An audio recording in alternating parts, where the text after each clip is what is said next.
प्रेतात्मा का प्यार, पुनर्जन्म की अद्भुत कहानी। कहानी के तीसरे भाग में आपने सुना, श्रीकांत को कई सालों बाद आज वही सपना दोबारा आया था और सपने में वही सुंदर सी लड़की का धुंधला चेहरा घने जंगल में उसके पीछे जाता हुआ श्रीकांत और उसके कानों में पीछे से गांव वालों के आने की शोर।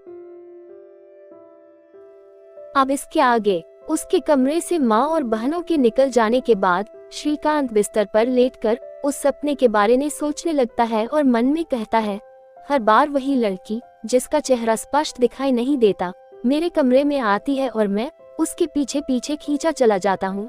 ऐसा क्यों? दूसरा, कभी कभी कानों में जिस लड़की की सुरीली आवाज सुनाई पड़ती है, क्या वो आवाज इसी की है? और ये शशि कौन है जो मुझे शशि नाम से बुला रही थी? ये सपना 2-3 बार इसके पहले आ चुका था, पर कभी भी श्रीकांत इतना ध्यान नहीं दिया जितना कि आज दे रहा था। इसके पहले जब भी यह सपना आता तो सुबह उठकर भूल जाता था। यही सब सोचते हुए श्रीकांत को नींद आ जाती है।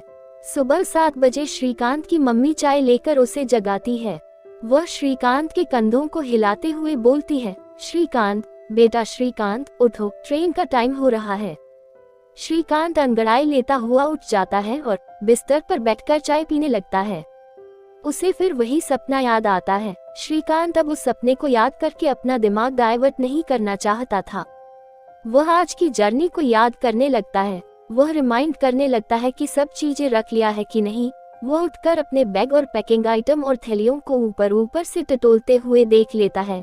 कुल 6 सामान रहते हैं, 2 ब्रीफकेस, 2 लटकाने वाले बैग, 2 बड़ी थैलियां रहती है। अब सिर्फ दोपहर का खाना और पानी बोतल अलग से पकड़ना था। श्रीकांत सामान देखकर संतुष्ट हो जाता है और फ्रेश होने चला जाता है। आधे घंटे बाद श्रीकांत नहाकर कमरे में आ जाता है। उसी समय उनकी मम्मी एक थैले में शिव भगवान का फोटो, पूजा करते समय बजाने वाली घंटी, अगरबत्ती रखने वाला स्टैंड और सूर्य को जल चढ़ाने के लिए पीतल का लोटा, अगरबत्ती, दिया तेल आदि रहता है। उसे श्रीकांत को बताकर उसके बैग में अपने सामने रखवा देती है। श्रीकांत उसे सुरक्षित रख लेता है।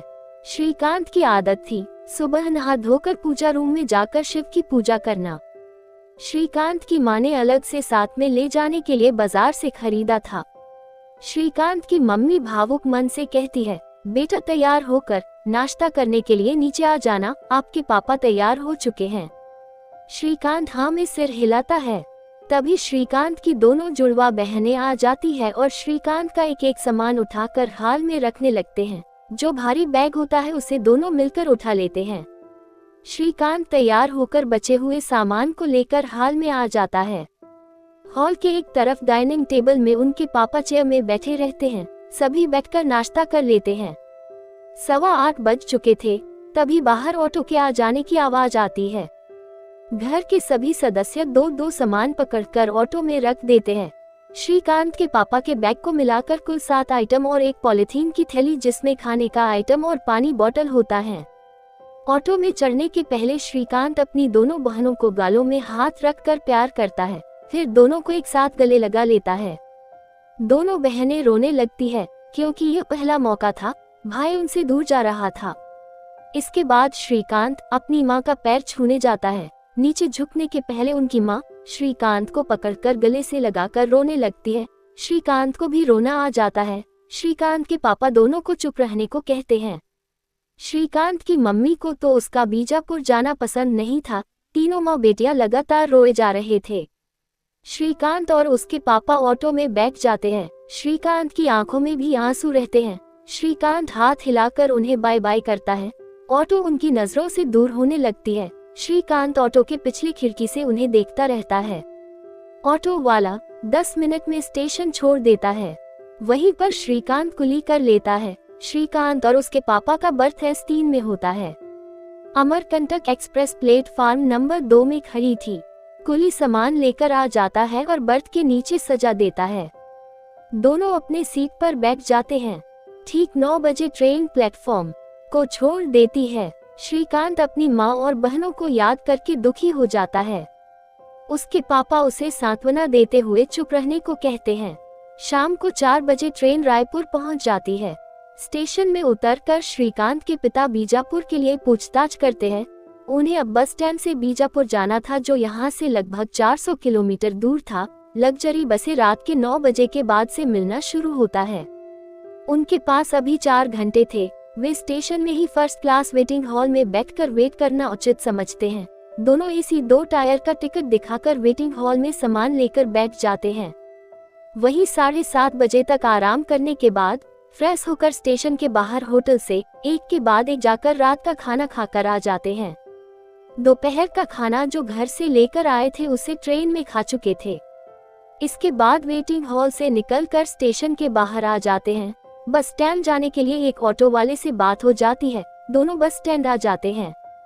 श्रीकांत के पिता पायल ट्रेवल्स के लग्जरी बस में 2 स्लीपर बर्थ सामने की ओर का बुक करा लेते हैं। बस 9:30 बजे निकलेगी। वे अपना सामान बस के साइड में बने लगेज बॉक्स में रख देते हैं और पानी बोतल खरीदकर अपने बर्थ में आकर लेट जाते हैं। बस बीजापुर दूसरे दिन सुबह 7 बजे पहुंचाएगी। सुबह 6 बजे के आसपास ट्रेवल्स की बस बिहार जंगलों के बीच से गुजर रही थी। बस बीजापुर की वादियों में पहुंच चुकी थी। श्रीकांत को लगता है उसे कोई आवाज देकर उठा रहा है। अचानक उसकी नींद खुल जाती है। वह उठकर स्लाइडर वाली खिड़की को खींचकर खोल देता है। बाहर गहन अंधकार छाया हुआ था। तेज ठंडी हवा का झोंका उसके चेहरे पर पड़ने लगती है। हवा के झोंके से वह सिहर उठता है। ठंड के कारण उसके रोए खड़े हो जाते हैं। वह तुरंत खिड़की बंद कर देता है। बगल वाली बर्थ में उनके पिता गहरी नींद में सोए होते हैं। बर्थ सामने की ओर का होने से और ऊपर से लग्जरी बस के कारण झटके नहीं के बराबर लग रहे थे।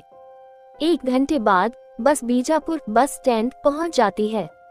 अब यहाँ से श्रीकांत की दोहरी जिंदगी शुरू होती है। आगे की कहानी जानने के लिए सुनिए प्रेतात्मा का प्यार पुनर्जन्म की अद्भुत कहानी का अगला भाग। अगर इस धारावाहिक के पिछले एपिसोड की कहानियों को सुनना चाहते हैं तो डिस्क्रिप्शन बॉक्स में उनके लिंक दिए गए हैं।